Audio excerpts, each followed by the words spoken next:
श्रद्धालुओं, जय श्री कृष्णा, जय श्री राम, जय श्री राधे राधे, जय श्री महाकाल। इस वीडियो में आपको श्रवण कराएंगे भगवती दक्षिणा के प्राकट्य का प्रसंग, उनका ध्यान, पूजा विधान तथा स्तोत्र वर्णन एवं चरित्र श्रवण की फलश्रुति। भगवान नारायण कहते हैं, मुने भगवती स्वाहा और स्वधा का परम मधुर उत्तम उपाख्यान सुना चुका। अब मैं भगवती दक्षिणा के प्रसंग का वर्णन करूंगा। तुम सावधान होकर सुनो। प्राचीन काल की बात है। गोलोक में भगवान श्री कृष्ण की प्रेयसी एक गोपी थी। उनका नाम सुशीला था। उसे राधा की प्रधान सखी होने का सौभाग्य प्राप्त था। वह धन्यमान एवं मनोहर अंग वाली गोपी परम सुंदरी थी। सौभाग्य में वह लक्ष्मी के समान थी। उनमें पातिव्रत के सभी शुभ लक्षण सन्निहित थे। वह साध्वी गोपी विद्या, गुण और उत्तम रूप से सदा सुशोभित थी। कलावती, कोमलांगी, कांता, कमल लोचना, सुश्रवणी, सुस्तनी, श्यामा और नय ग्रोध पय मंडिता, ये सभी विशेषण उनमें उपयुक्त थे। उनका प्रसन्न मुख सदा मुस्कान से भरा रहता था। रत्नमय अलंकार उनकी शोभा बढ़ाते थे। उनके शरीर की कांति ऐसी थी मानो स्वच्छ कमल हो। बिंबा फल के समान लाल लाल उसके अधरोष्ट तथा वृक्क के सदस्य उनके मनोहर नेत्र थे। हंस के समान गंभीर गति से चलने वाली उस कामनी सुशीला को रति शास्त्र का सम्यक ज्ञान था। भगवान श्री कृष्ण उससे प्रेम करते थे और वह भी उनके भाव के अनुसार ही व्यवहार करती थी। एक समय परमेश्वरी श्री राधा ने सुशीला को कह दिया, आज से तुम गोलोक में नहीं आ सकोगी। तदनंतर श्री कृष्ण वहां से अंतर ध्यान हो गए। तब देव देवेश्वरी भगवती श्री राधा रासमंडल के मध्य रासेश्वर भगवान श्री कृष्ण को जोर जोर से पुकारने लगी, परंतु भगवान ने उन्हें दर्शन नहीं दिए। तब तो श्री राधा अत्यंत विरह कातर हो उठी। उन साध्वी देवी को विरह का एक एक क्षण करोड़ों युगों के समान प्रतीत होने लगा। उन्होंने करुण प्रार्थना की, श्री कृष्ण श्याम सुंदर, आप मेरे प्राणनाथ हैं। मैं आपके प्रति प्राणों से भी बढ़कर प्रेम करती हूँ। आप शीघ्र यहाँ पधारने की कृपा कीजिए। भगवान, आप मेरे प्राणों के अधिष्ठाता देव हैं। आपके बिना अब ये प्राण नहीं रह सकते। स्त्री पति के सौभाग्य पर गर्व करती है। पति के साथ प्रतिदिन उसका सुख बढ़ता रहता है। अतएव उसे धर्मपूर्वक पति की सेवा में ही सदा तत्पर रहना चाहिए। कुलीन स्त्रियों के लिए बंधु, अधिदेवता, आश्रय, परम संपत्ति स्वरूप तथा सदा स्नेह दान करने के लिए प्रस्तुत मूर्तिमान विग्रह एकमात्र पति ही है। पतिव्रता स्वामी को सम्मान प्रदान करके उनसे धर्म, शाश्वत सुख, प्रीति, शांति एवं सम्मान प्राप्त करती है। स्वामी ही स्त्री के लिए सर्वस्व है। उन्हीं की कृपा से बांधव बढ़ते हैं। वह केवल पति ही नहीं किंतु समय पड़ने पर वही उसके परम बंधु भी हैं। उसे भरण करने से भर्ता, पालन करने से पति, शरीर का शासक होने से स्वामी तथा कामना की पूर्ति करने से कांत कहते हैं।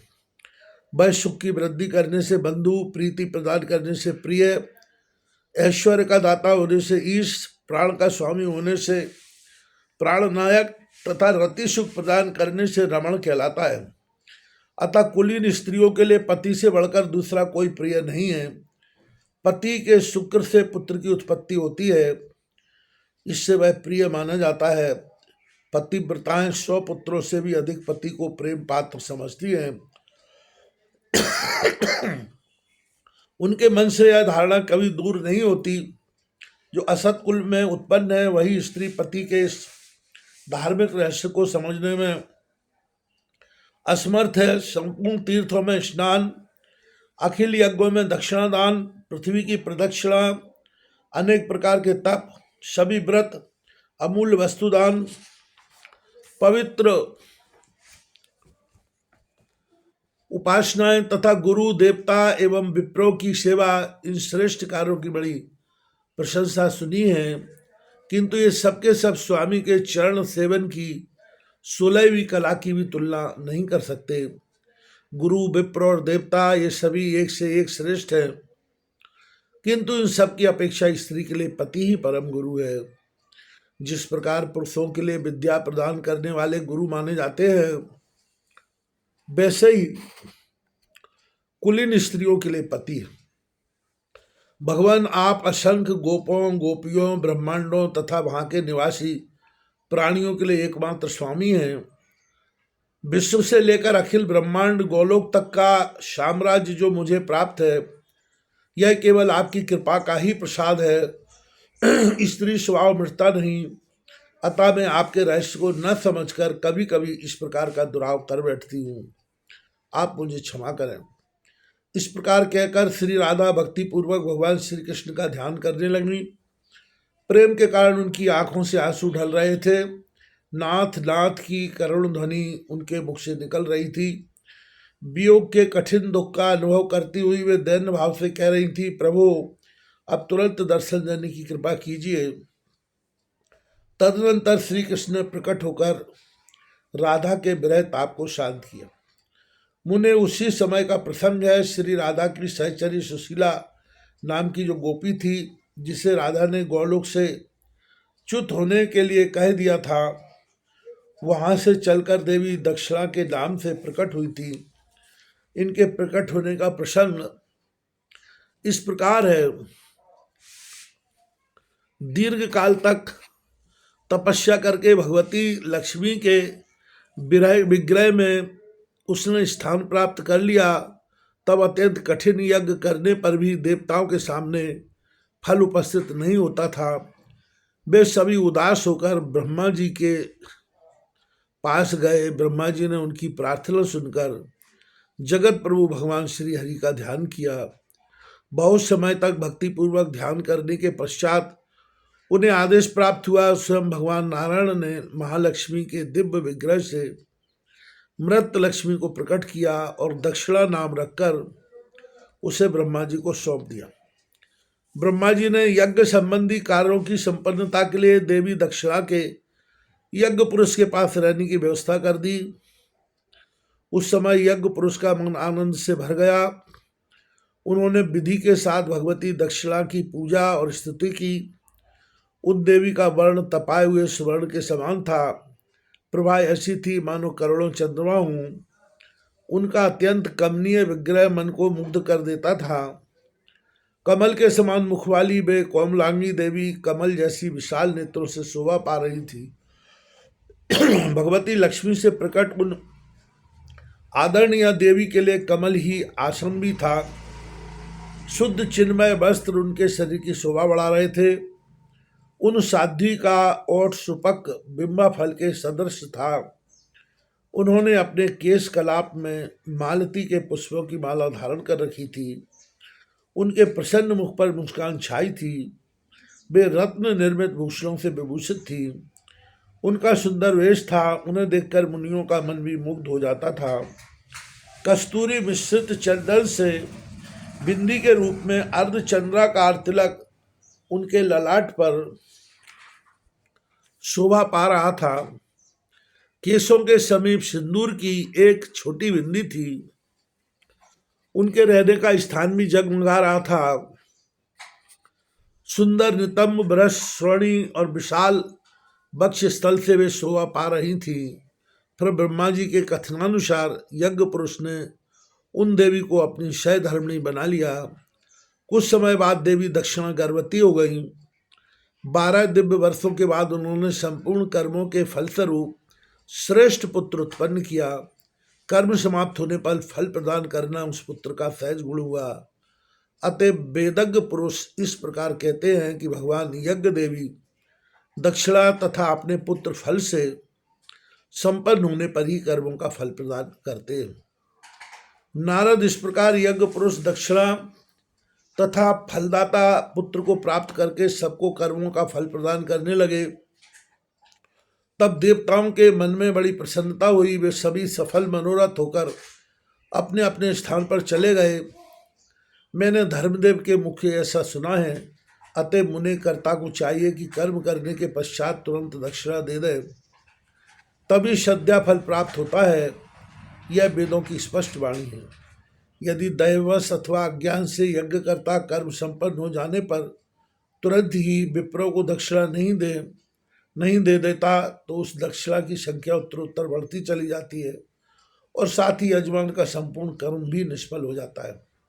विप्र का स्वतः अपहरण करने से वह अपवित्र मानव किसी कर्म का अधिकारी नहीं रह जाता।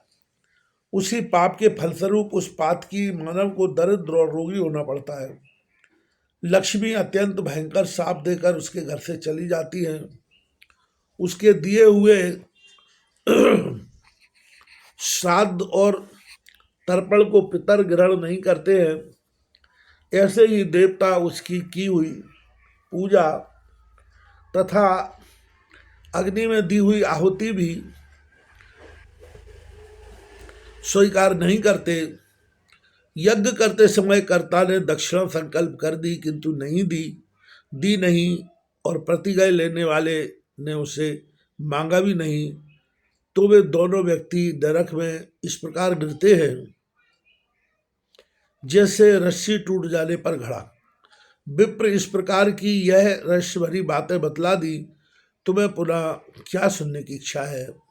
नारद जी ने पूछा, मुने, दक्षिणाहीन कर्मों के फल को कौन भोगता है?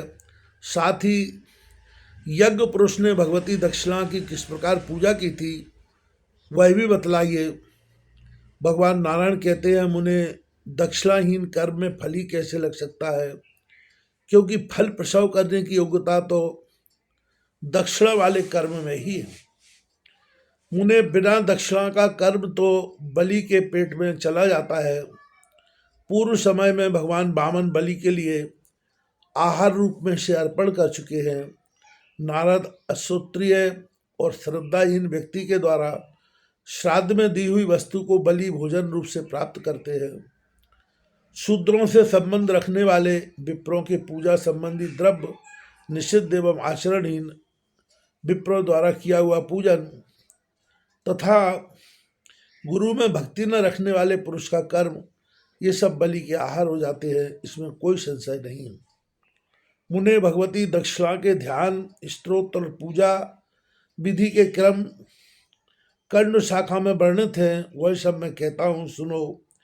पूर्व समय में कर्म फल प्रदान करने वाली भगवती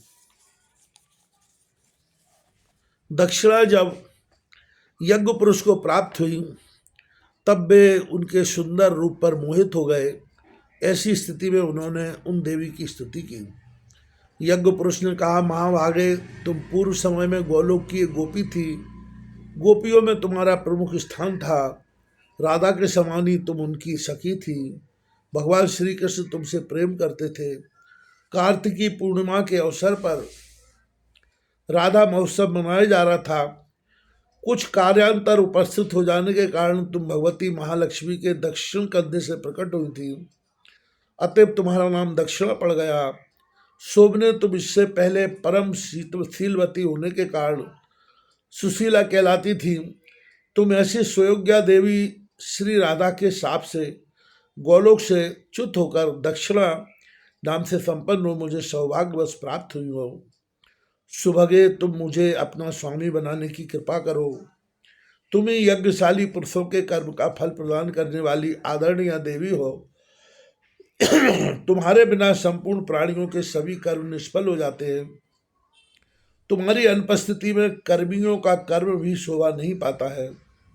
ब्रह्मा, विष्णु, महेश तथा दिक्पाल प्रवृत्ति सभी देवता तुम्हारे न रहने से कर्मों का फल देने में असमर्थ रहते हैं। ब्रह्मा स्वयं कर्म रूप है। शंकर को फल रूप बतलाया गया है। मैं विष्णु स्वयं यज्ञ रूप से प्रकट हूँ। इन सब में सार रूपा तुम ही हो।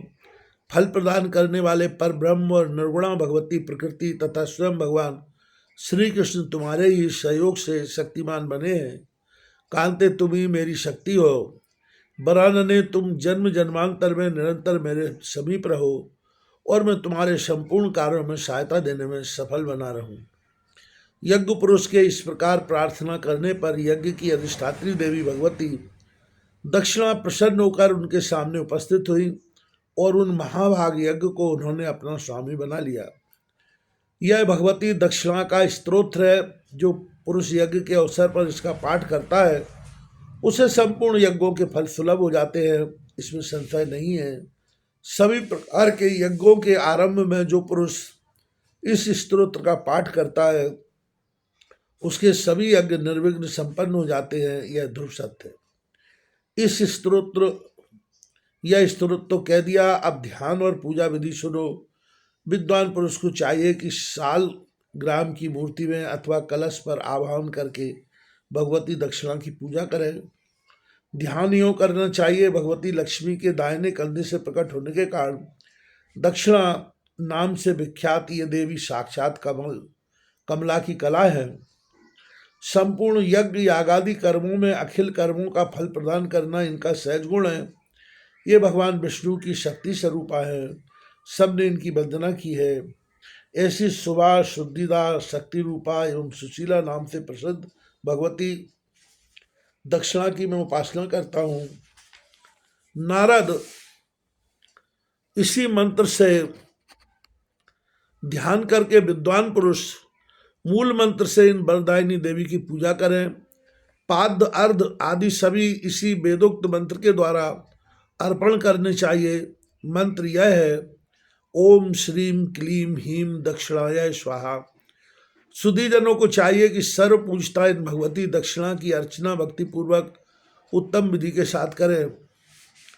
ब्राह्मण इस प्रकार भगवती दक्षिणा का उपाख्यान कह दिया।